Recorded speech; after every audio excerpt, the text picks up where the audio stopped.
Gandolfo is joining us, the Vice President and Treasurer of IFC, of course, the World Bank Group, and Wendy Lucas-Bull as well, the Chairman of ABSA. Would like to take a seat. Jacques Michel with BNP Paribas is somewhere in this room as well. Good morning. And also Terry Deo, and he's the CEO and founding partner of Meridium, and he has a few remarks to deliver as well before we get started. Contract last year, totalizing more than 1,500 financial advisors and more than 100. This is the fun part. Now this is where everybody's about to take a nap. So I think we'll start with a quiz because everybody's been listening to people and I don't want to be pontificating as number 3. So can I ask if anybody here actually has more than 10% of their investment in emerging markets? So at least we know whether we are relevant or not. Next question is actually for... Oh, that's a very small proportion. Now I understand why they're all leaving. Thank you for inviting me here to give a short introduction to the emerging market story. But I think one sort of paradigm that we would like to sort of talk about is how emerging markets are actually changing the shape of finance globally. But I like to say it the other way around. I think the global transformation is actually changing financing markets because the global transformation needs a renewed and transformed financing markets to actually cope with the challenges. And this is quite beyond emerging market. But it is quite pregnant in emerging markets. It's about really financing a sustainable development for the world and the challenges ahead. And we've talked about climate change, but other sustainable development goals around the world are quite new. And the new models, the business models and the financing models that need to be invented are actually changing the way people finance. And we've seen it over the past few years, but it's accelerating, and it requires quite a few things to actually be put together to be successful. I think one, I won't go on and on about the urgency within emerging markets in terms of financing their SDGs, and in particular financing the fight against climate change, because most of them are the most vulnerable to climate change and have the highest requirement because of a demographic shift that they're living, because of the lack of economic development. So it's quite acute. And I think if I were just to talk about the 15 trillion that we're missing almost every year in order to finance just the infrastructure gap around the world and in those countries, I think it'll be a bit of a daunting task. So I think to be more optimistic about things, we should think about how we do things rather than how in principles we're going to be reaching these gigantic goals that can be quite challenging. And really, I think 3 major points that I would like to make. One is there is a powerful tool in focusing on impact and sustainable development goals, because these are the things we measure. And these are the things that actually talk to people. So when I think about my investment in emerging markets, I don't like to talk about how much money I deploy, but I rather say that I actually built 4,000 hospital beds in Turkey or 120 megawatts of solar plants in Senegal, but that's more concrete and critical for people in terms of what impacts their lives and how it contributes to actually economic development. So there is a change of attitude and a change of risk perception towards emerging market that is necessary to accelerate financing of these regions and financing of their development goals. So we do need to become more of a project financiers, whatever the project is. Sometimes the projects can be education, sometimes the projects can be a social project or an infrastructure project. But clearly that shift needs to be done. It's no longer about just bringing money, it's about bringing human capital and skills and other things to do this. What is necessary, which is my second point, is a constant dialogue between this public and private sector.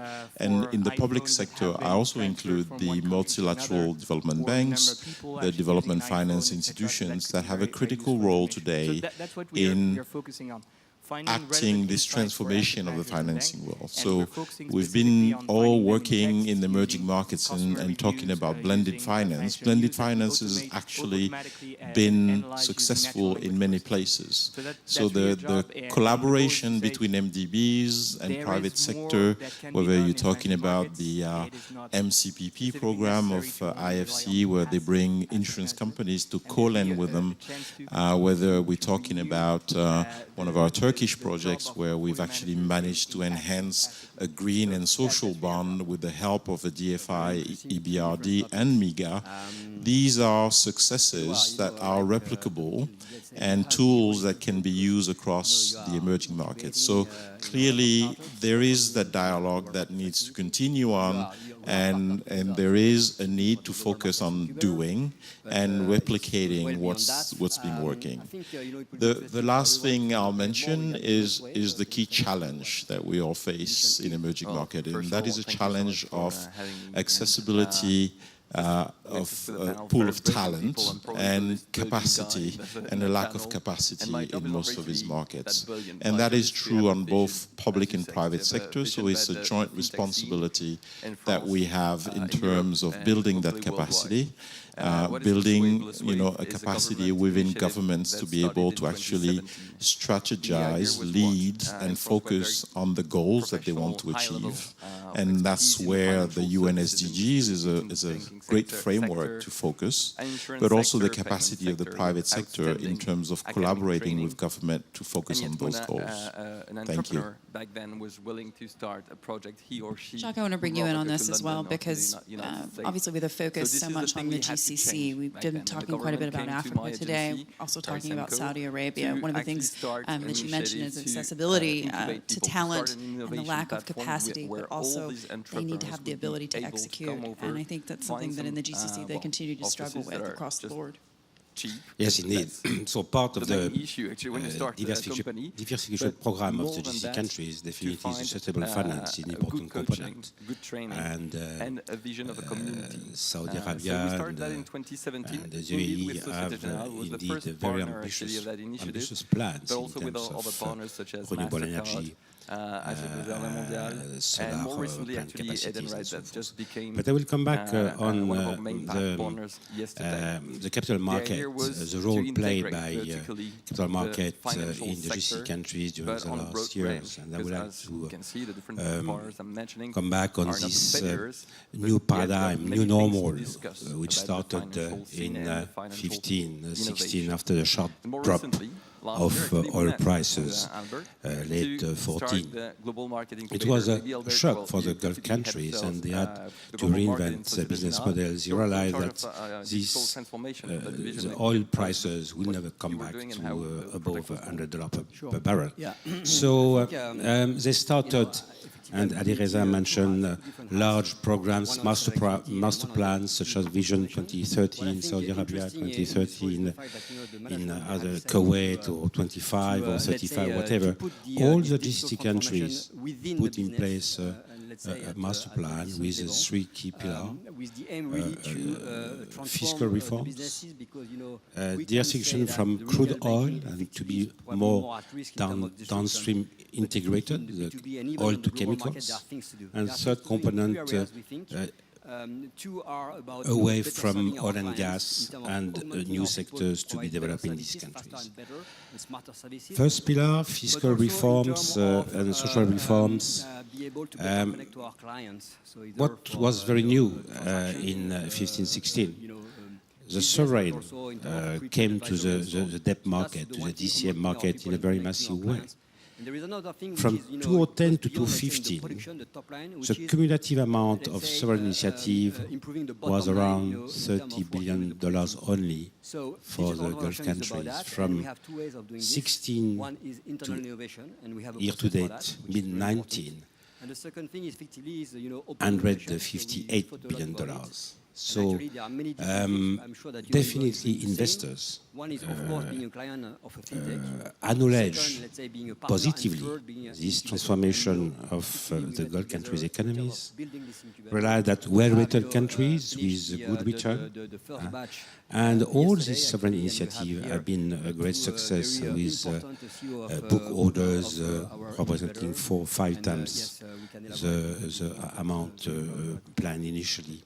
So a lot of attractiveness from investors, from the US, from Asia, from Europe, and also for long tenors.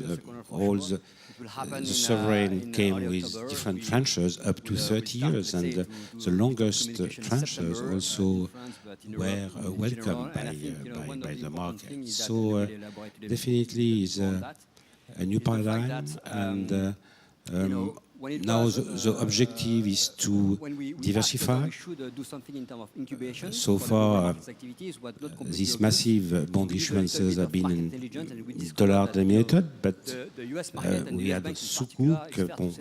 Frikudea mentioned also the first Eurobond issuance for the Kingdom in euro. So I would say in the coming months we can expect the same appetite from the market, but also diversification, a development also of the domestic bond market to reduce the spread between offshore and onshore rates. So definitely the Gulf countries represented for the investors, different class of investors, great opportunities to the last years. Wendy, I want to bring you in on Africa specifically, because we were just hearing from His Excellency, the Egyptian Finance Minister. He was essentially talking about intra-trade at 15%. He's hoping that it gets to 60%, he said, I think by 2025. How realistic is that in your view, sitting where you do? And in terms of the investment case, it's been financial institutions and the opportunities with AI and internet banking that have really been the connectors, at least so far, because those borders just really weren't there. How will this change the game? I think that speaks to the whole issue of infrastructure, because in order to facilitate trade more effectively, you've got to have very effective border posts, you've got to have very effective rail, you've got to have effective ports. All the things that the GCC are working to do. Absolutely. And that the Middle East prays for daily, but... Yeah. So all of that backlog in infrastructure is a barrier to actually achieving what can be achieved in terms of inter-Africa trade. Because if you look at, I'm talking sub-Saharan Africa specifically, you look at its history was around minerals and the extraction of minerals, and what was developed were railroads to actually join the mine to the nearest coast. There was not development in inter-Africa infrastructure that is required now in terms of being able to facilitate that. But it's very good news, because I think if you look at how the sub-Saharan African countries have continued to grow, and if you exclude South Africa and Nigeria, because those two are both experiencing GDP headwinds. If you look at excluding those two, the sub-Saharan region is looking at 4.9 this year, GDP growth, and 5.6 next year. And that's notwithstanding the fact that they've got all these enormous infrastructure blockages. So that's what makes us very optimistic and proudly African and sub-Saharan African as an organization, because we do see the opportunity here. But the challenge in terms of making sure that you can mobilize not only domestic funding, and Frederic spoke about SMEs. The development of local markets in terms of the equity markets has been very slow, albeit that we've now got 29 exchanges across the continent. They're dominated by South Africa and Nigeria. South Africa's size is 3 times the South African GDP, and Nigeria's is only 16. So and then thereafter, they're very small in terms of number of listings and the liquidity. So the barriers to supporting SMEs that will be the fuel behind this taking up this opportunity in terms of the inter-Africa trade is around creating much more effective local markets, both in the equity space and in the debt space. Artificial intelligence, big data, and in terms of RPA, the IFC and the opportunities that you see there and the responsibilities that you see there, what are we missing?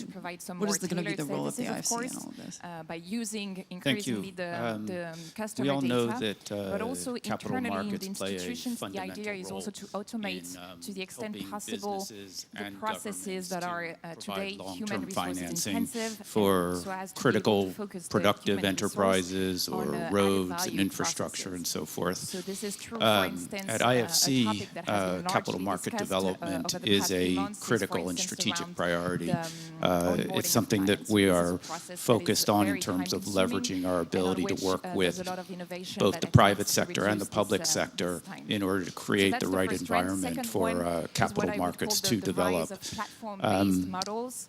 So We're this we're is true, focusing both in the on retail and a corporate couple of space. different areas I would say in the retail in space, terms it's of less making visible in financing Europe. It's available more, and perhaps more, in terms of what we call visible upstream in work. parts of the In world, terms of such as Asia, for financing, instance, but the idea we've is, been working on coming the from issuance the of local e-commerce currency types of platforms. The idea is for customers to be bonds, able to have access to as a well wide as array of different and these financial services, issuances perhaps have a non-financial demonstration services at some effect point, as well but as really in providing a longer-term single financing environment and to have a in one-stop local shop currency where for you can companies. have, your We've also financial been situation supporting aggregated clients via data in their aggregator, and access then to you can capital advise, markets, to invest, whether it be for their own in bond equity, in issuances debt, or through crowdfunding, using in, other instruments socially like swaps. responsible investment. You can also perhaps have some access to And we've also new been types of working investments, on such as crypto assets, for risk instance. transfer kinds of So this is transactions really, that help them the to idea to behind access the capital platform markets. for retail. As you saw earlier, also see this trend in the corporate we're working on finance, upstream environment, capital and the markets idea development there initiatives is to like try the to better one, connect this investors MOU that with was corporates signed in search of today fundings. between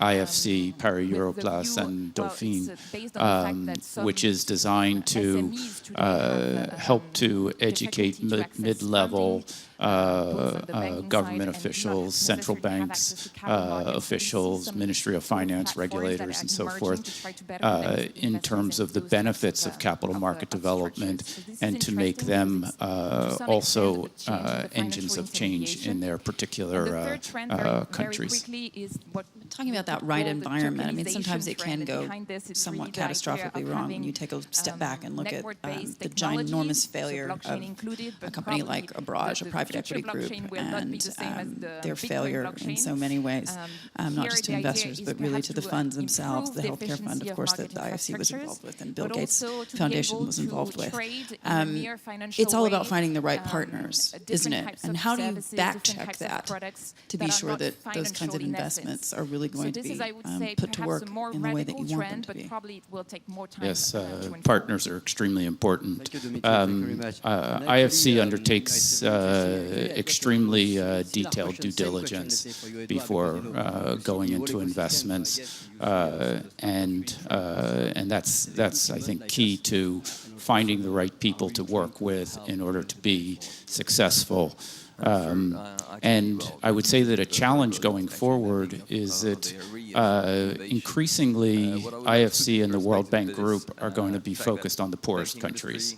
And we need to make available local currency financing in some of those poorest countries.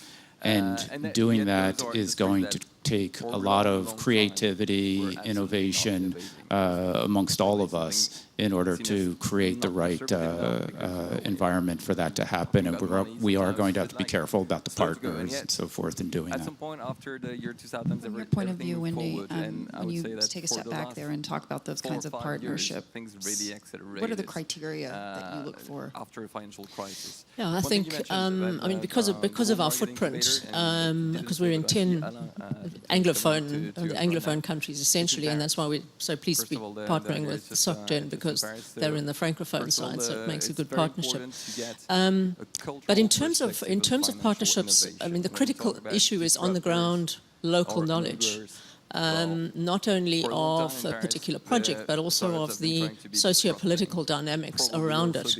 So taking the time to understand what that fiber is and making sure that you have the right local knowledge to actually guide you around which partners are the right kind of partners in these long-term projects is absolutely critical, because aligning yourself on the wrong side of a socio-political partnership is bound to end in tears. So yeah, local knowledge is absolutely key.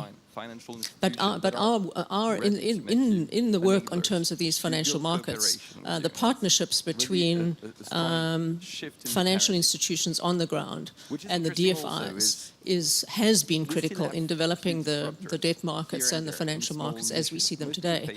And so we work very closely with a number of the DFIs, including IFC, across the continent, and has been productive in terms of being able to crowd in investment into places that otherwise wouldn't be able to be done. No, I was going to add that that is quite critical to have local partners, but it's also critical to monitor your partnership. I mean, you don't just get married and hope it's going to go well. Since you're referring to a barrage, it's also about measuring the goals and the outcome of the partnership, and also having the right alignment of interest. And I think where those partnerships fail is because interests are not aligned on the long term, or at least not in the midterm, and it's obvious that at one point they're bound to fail. And so in addition to the due diligence that is initially done, it's about setting the goals and the alignment of interests between partners, whether you're talking, it's true also between government and private sector. It's true if you partner with a local investor, and it's true when you give money to a fund manager. It's not about just giving it the money and wait for the result in 15 years or so, but it's about monitoring and basically making sure that your interests are aligned for quite a long time. I want to bring you in, Philippe, because at the end of the day, we all know within the GCC, you can announce incredible projects and you can have this long-term horizon. But the fact that over time, governments tend to take the eye off the ball when it comes to reforms, and when it comes to those mega projects that they put such emphasis on, it may not actually happen. And that's actually pretty normal in the GCC in particular. How dangerous is that, do you think, given the size of the population, given the fact that so many people are underemployed? In fact, these mega projects have to be well prepared, and with, of course, the right partners again. And also an important parameter is job creation capability of this linked to these projects. Because indeed, like in many geographies in Middle East and Africa, job creation and employment for young people is a key priority. And all these master plans rely on the private sector as a key engine for job creation. And today we are still at a very nascent stage. In the case of the Gulf countries, the GREs and the state-owned enterprises have been dominating the corporate world and the project field.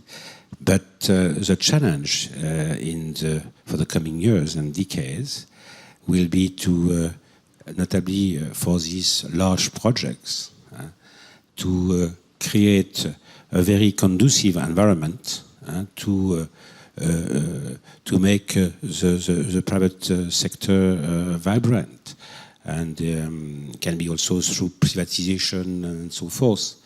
And I would say, I mentioned before the debt capital market, but we can say a word about the equity capital market. And if I take the largest economy of the GCC, Saudi Arabia, although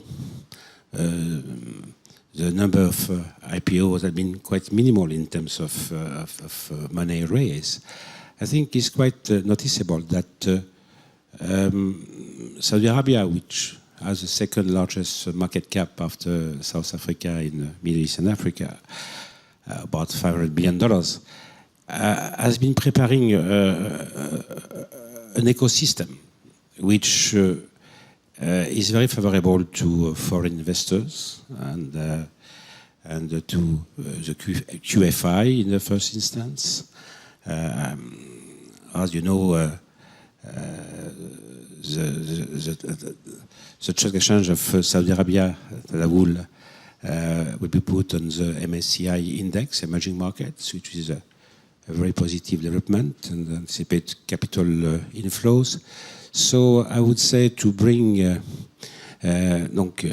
investors, equity investors, we need to build up a very sound environment, and also to make these projects viable, and also they should represent for the young population of these Gulf countries opportunities for jobs. It's a tough one, isn't it? Because you also need the right political environment at home as well, and that's something that's really scared off the private sector, who needs to be the main employer.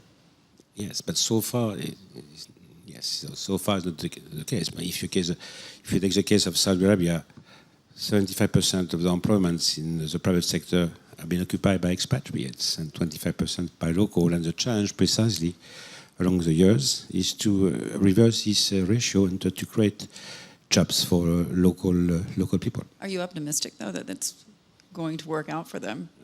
I mean, tossing out the expat doesn't necessarily mean that they're going to have the, as you say, the capacity and the talent base to execute. Yeah. Optimism? Yes, reasonably.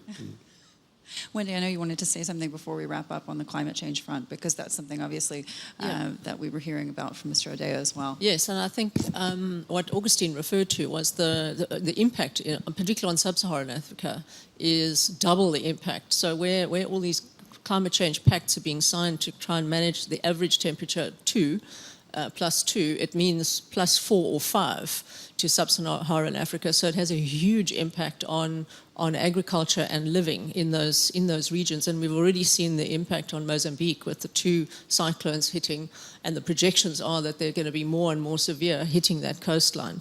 And if you look at what has happened with the population and urbanization, a lot of that urbanization is happening along the coastlines, which means that they're much more vulnerable across the continent to these extreme weather events. And then you've got the balance of jobs and the push from everybody, including us very strongly, to say we've got to stop funding coal and we've got to move into renewables.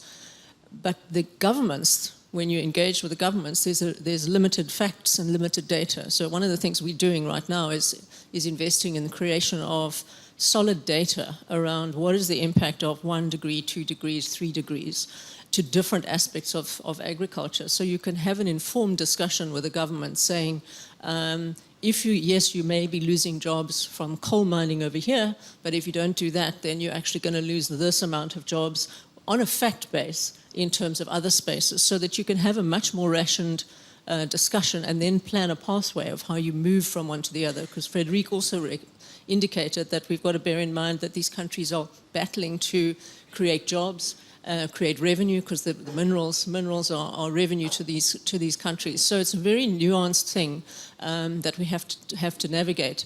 And the pressure at the moment, a number of the Nordic countries' pension funds have already said no more investments in places that are doing X, Y, and Z, just as a absolute. And that doesn't necessarily recognize the struggle and the pathway that we've got to go through in Africa. So that's really the challenge, and that's what we're doing, in part investing in, to create a much better fact base, because there's very little fact base in terms of the impact on jobs and agriculture across the continent. I just want to take a moment before I let you guys go and go around the roundtable and just give me what you see as the main challenge to that long-term investment growth. I'm going to start with John. What is the thing that has to be overcome in order to make this better? I think one of the major challenges is that all too often we say that there there aren't enough bankable projects in some of these locations, and we need to work to create the right environments to make that happen. And that means sometimes dealing with in fragile states and trying to work on the conditions that give rise to fragility, but finding ways to work again upstream to create the right environments so that we can make available or help the development of capital markets, which should also provide ways for both domestic and foreign investors to hedge risks, like currency risk, which becomes an impediment to increased flows into sometimes into these countries.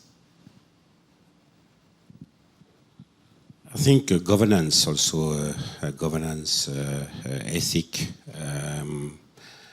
conduct, so are definitely for in some countries changes at the moment to be fixed, and is part of this very conducive environment, legal framework and governance and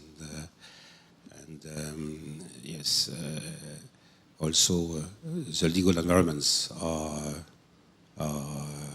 very key, and notably for the creditors or the investors to have the assurance that they have a recourse and they are protected.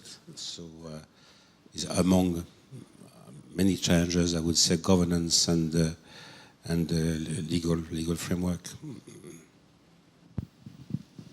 And to me, the main challenge, maybe slightly philosophical, but it is mixing the short-term urgency with the long-term necessity, and that is true for governments when they struggle between stopping investment in mines versus dealing with agriculture and long-term sustainability.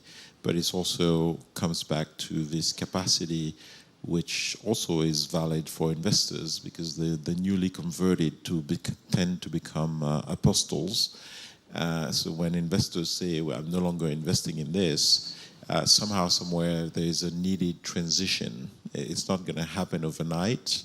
Yes, there is an urgency, but business models and economic models and financing models need some time to just transition and move towards the right thing. So the tendency and perhaps the speed is necessary, but the slope is more important somehow than immediate action or results, or immediate results, because they won't happen and they will create quite a lot of disasters.